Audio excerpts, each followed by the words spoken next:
My name's Eddie Ortiz, and some of these headlines are true. A woman in Laughlin Springs discovered Pinterest this week, causing a major shortage in mason jars. We reached out to Belle, who received several bomb threats from angry bachelorettes. In lighter news, meet Mama Roo. She's good with kids, she knows how to sit, and she's a Nobel laureate. I'm sorry, she's a Rhodes Scholar. Find out how to adopt her and cure your loneliness by following Nash East Can on Instagram. Nashville Fire Department is reporting a trash fire behind the subway on Dickerson Pike. I'm sorry, the Nashville Fire Department is reporting the subway on Dickerson Pike is a trash fire. In more trash fire news, I too watched the presidential debate. Authorities in South Nashville discovered a serial cat hoarder this week. The bones of Tony the Tiger were found under the barn in her backyard. In more tiger news, Knoxville 911 operators received a slew of calls claiming that a tiger was on the loose. Carol Baskin immediately murdered her latest husband. Zola Coffee in the Gulch reported this week that they'll be closing their doors permanently, leading this reporter to ask, does anyone know what part of the body a gulch is? We reached out to representatives from the Gulch, and they said, ew, not with those glasses. In honor of men in the quarantine, Hostess has announced that they'll be releasing their snowballs in the color blue. In health news, the restraint I've had with my current box of Cheez-Its deserves an Emmy of its own. Because we're acting. The Nashville Whiskey Festival is going virtual this year, which is convenient because most of their attendees are virtually never sober. In honor of its 95th anniversary, the Grand Ole Opry will return this week with its first in-person show since the beginning of quarantine. Inside sources tell me they'll be celebrating by taking a Metamucil, having dinner at 4, and going to bed by 7. NASA is reporting a rare blue moon will happen this Halloween night, which is perfect because I'll be on my not-so-rare 38th blue moon. I wonder how often that happens. Authorities this week arrested a woman at the Nashville International Airport with 85 pounds of marijuana in her carry-on bags. Inside sources tell me, don't worry, honey, we'll be right there. And finally tonight, save us, Marquita Bradshaw, you're our only hope.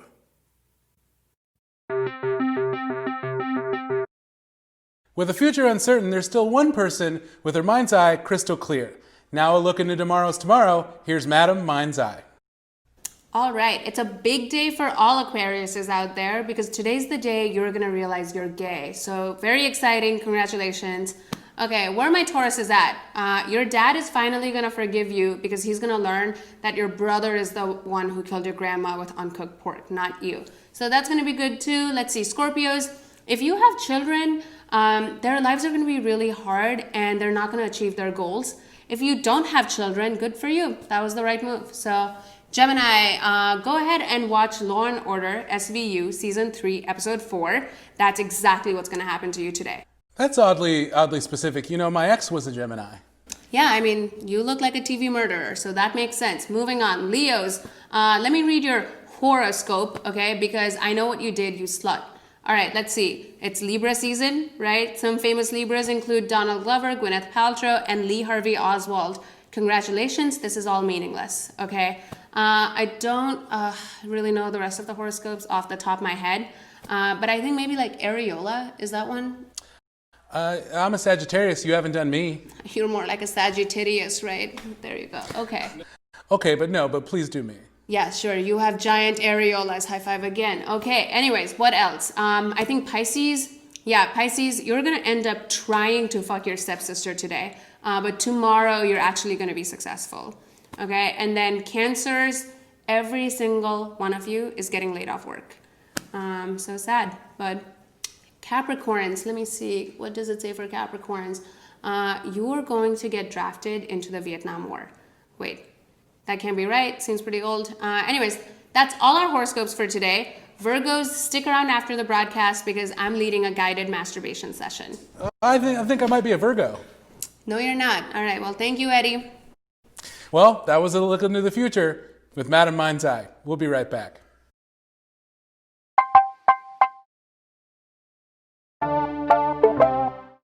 With unemployment at an all-time high, being an essential worker is not all it's cracked up to be. Here with one of those essential workers is Hope. You may have grown up with your mother telling you how important, unique, and special you were. That's not what she told me last night. We're here with a truly essential worker, grocer and comedian Courtney Warner. Courtney, how's it going today? It is as good as it's going to be. Amazing.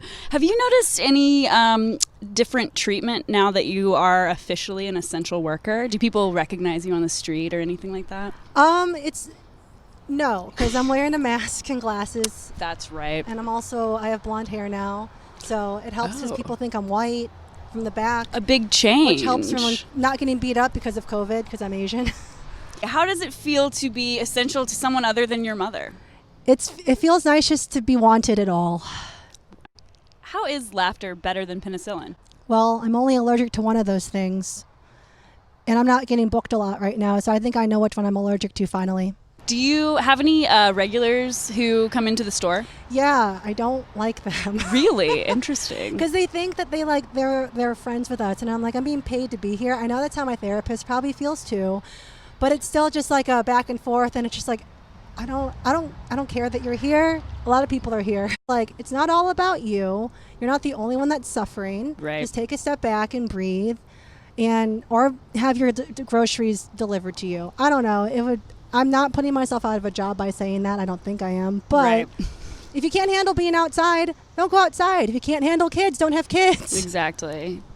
A popular item, is it pronounced speculoos or speculum? Oh, it's speculum. People get it wrong all the time. What's the most essential Wes Anderson film? The Royal Tenenbaums, for sure. That's a great answer. It's the best one. I would have to agree with you. Yeah. Were you sad when they fired Jose?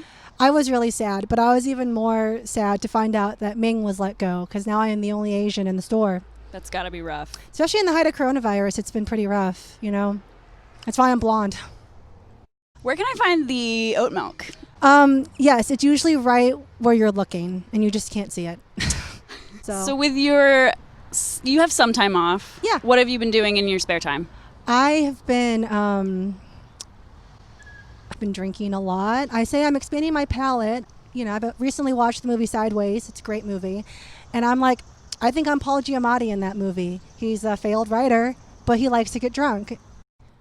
So Courtney, what have you got coming up? Oh man, I'm really excited to talk about this finally. I'm moving in December and I really need some help. So if anyone would like to come out, it's going to be like probably in the morning on a Saturday. I also have some essays coming out online. Check them out on humordarling.com. And you can also catch my podcast that will eventually come out one day. And I did some hot photo shoots, so you can check those out on my Instagram. Oh yeah. Sorry. What's your handle? It is CourtWarn13. Thank you so much for talking with us today, Courtney. Oh, thank you for having me. This was wonderful. In an ever-changing world, we must learn to coexist. If you're debating the value of cookie butter over human life, you might want to reconsider that bumper sticker. For Nashville Comedy News, this is Hope Benedict, the 16th. And now, hopefully with a fall weather update, here's Jasper D. Platt. Jasper? Thanks, Eddie. Well, it's official. It's pumpkin spice season. We live in a pumpkin spice world, and we are all just pumpkin spice girls. No, Jasper, I'm asking you about the temperature outside.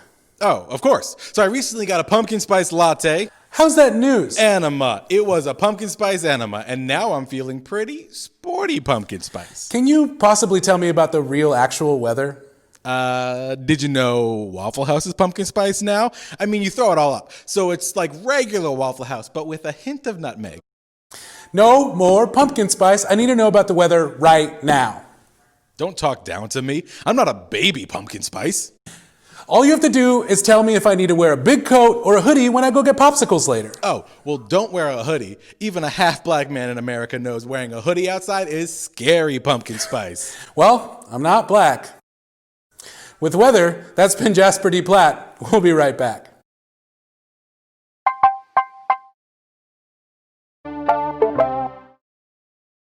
Keeping your doors open during a global pandemic is no easy task. We caught up with Third Coast Comedy Club to see how they said yes and. If you haven't noticed, cults and venues alike are still being forced to drastically alter operations to keep the public safe and to stay afloat.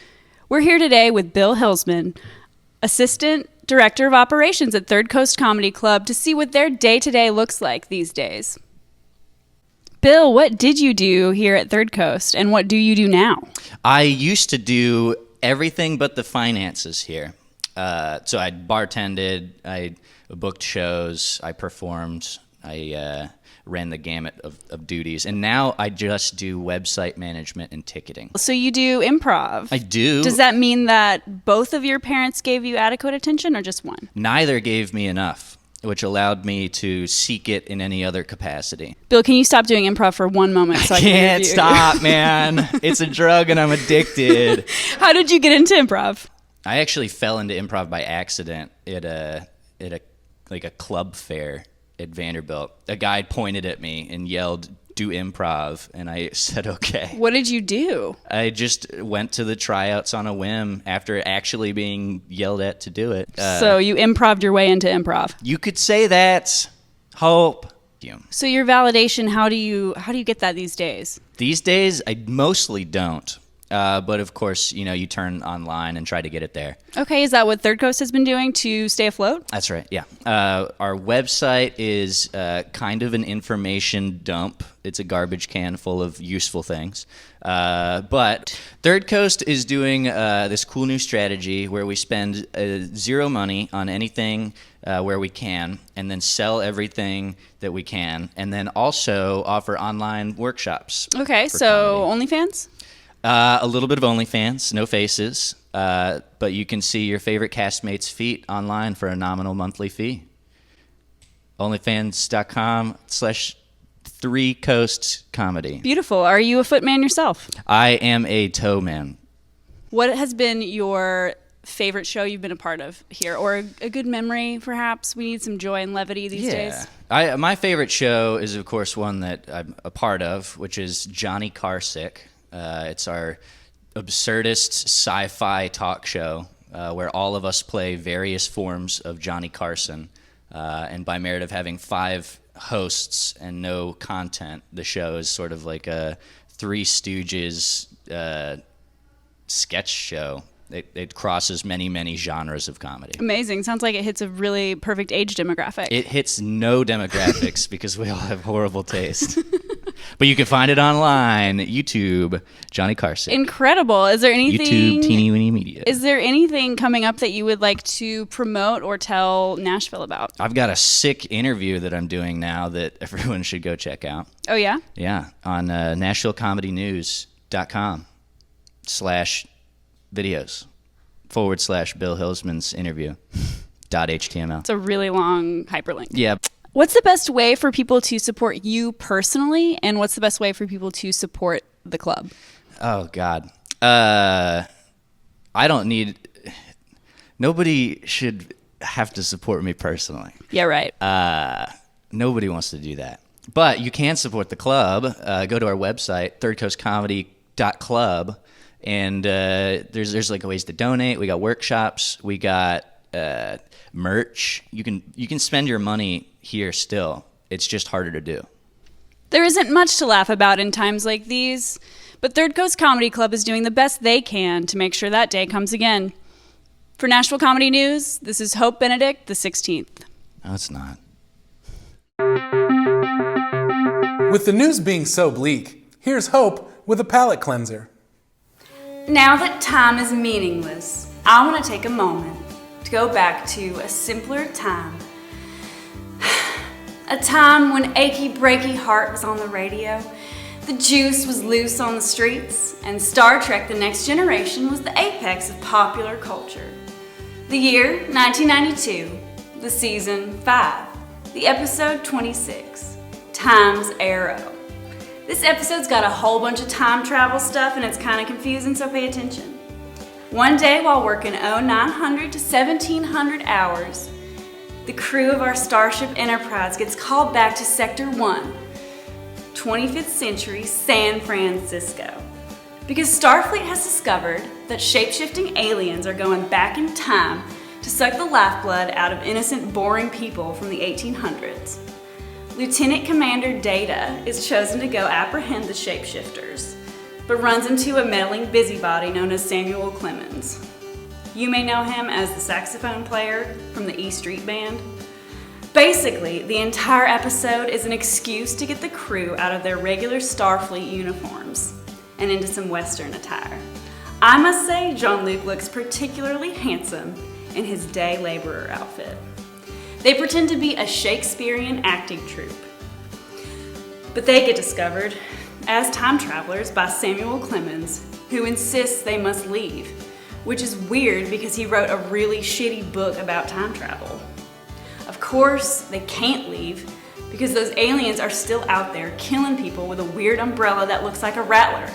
Anyway, tune in next week, September 27th, 1992, for the exciting and creatively named conclusion, Time's Arrow Part 2, to see if our captain and his crew kill the aliens and make it back to the right century. Until then, I will always love you. Not you, Jolene.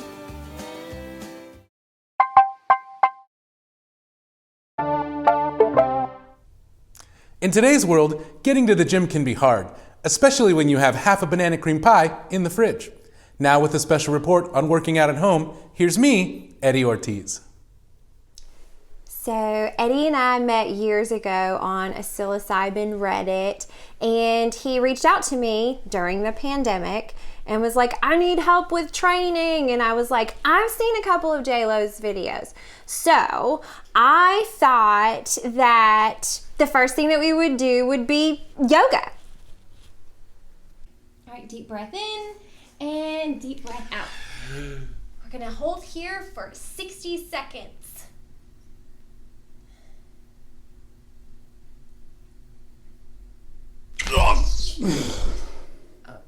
Eddie? I have crystals in my purse. So yoga is not Eddie's thing. So we thought that we would try to hone in on his Latino heritage and try boxing. Okay, Eddie, you got this. You got this. What do you hate? Broccoli! Yeah, what do you hate more? Vegetables! Kale! I'm gonna text. So now we're trying something different, a little less impact, and also so Eddie would stop hurting himself. And so also, Eddie is really resourceful, and so he has created his own Peloton bike. And instead of getting a subscription, he is looking at pictures of cakes. Oh, cramp. Oh, yeah. All right, so I think we found something that really works for Eddie, and I took a boomer before we started, so now I can taste purple. I'm inside the camera. I'm inside of you. I'm inside of me.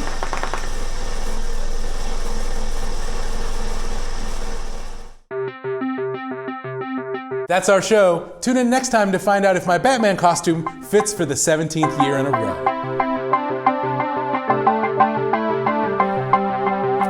That's not funny. That's not. It's because I keep eating Peeps. I don't know what it is about Peeps that I like so much. They're just so marshmallowy delicious. Oh, they're discontinued.